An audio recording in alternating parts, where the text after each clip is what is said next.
Vous recevez un patient en consultation. Vous faites une radiographie, vous décelez une lésion apicale sur l'une de ses racines. Il s'agit d'une parodontite apicale chronique et tout le monde s'accordera sur ce diagnostic. Mais est-ce que la collégialité sera la même quant à la décision thérapeutique? Probablement pas. Et c'est pour cela que discuter de la décision thérapeutique est intéressante. Et comme c'est intéressant, c'est ce que je vous propose de faire pour cette nouvelle réponse d'experts dans Do Academy.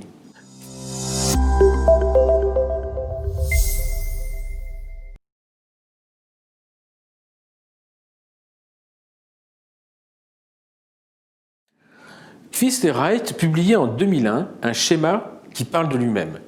Un patient avec une radiographie d'une dent au traitement incomplet et 5 praticiens autour, 5 décisions thérapeutiques différentes.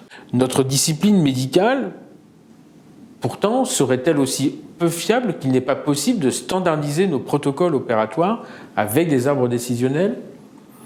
À propos d'arbres décisionnels, j'ai encore en mémoire des praticiens qui cherchaient à développer des algorithmes mathématiques pour proposer une aide au diagnostic et à la décision thérapeutique.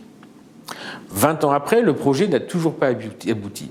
Tout simplement peut-être car les facteurs que nous utilisons pour prendre nos décisions ne sont pas binaires.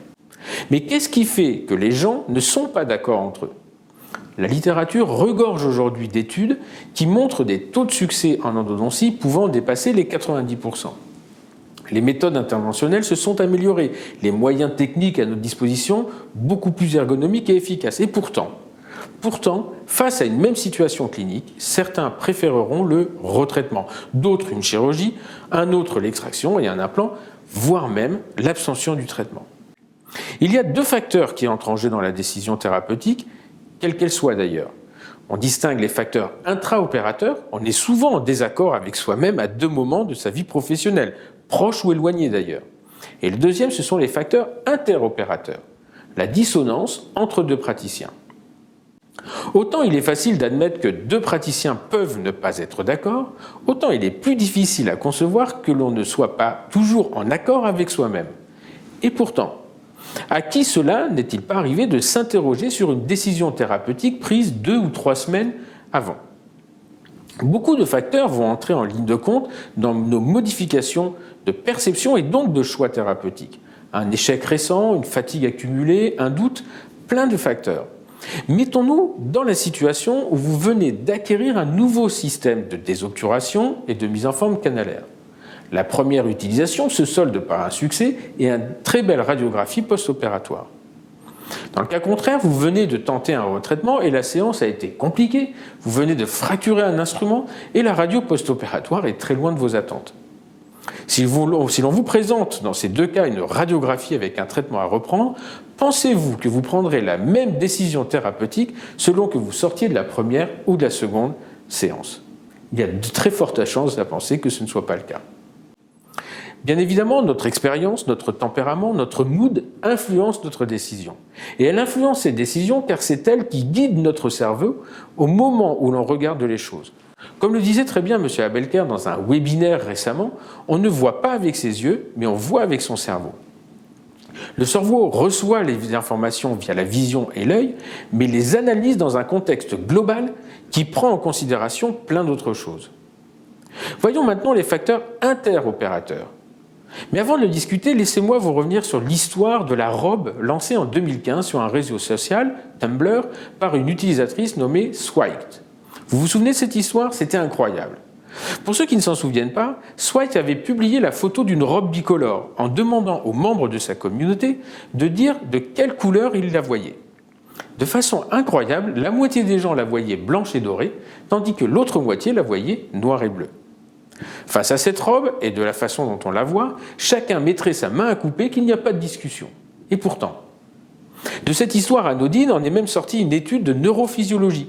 Et les chercheurs ont démontré qu'en fonction de la perception des couleurs de cette robe, les participants avaient des développements spécifiques de leur zone cérébrale. Mais il a bien fallu trancher, et les auteurs ont confirmé que cette robe était noire et bleue. J'avais perdu. Ceci permet d'expliquer les divergences interopérateurs dans la décision thérapeutique. D'une part, parce que notre cerveau est différent, mais surtout parce que nous l'entretenons et le nourrissons différemment. À la fin, on ne voit plus les choses de la même façon. La formation, et j'entends par formation continue, et l'expérience influencent beaucoup la décision thérapeutique. Il est évident qu'un praticien qui s'est formé de façon appuyée en endodontie aura beaucoup plus tendance à envisager une réintervention endodontique qu'un praticien qui a plus orienté son exercice de façon complémentaire vers l'implantologie. Des exercices et surtout des expériences différentes conduiront à des prises de décision différentes, parfois très divergentes.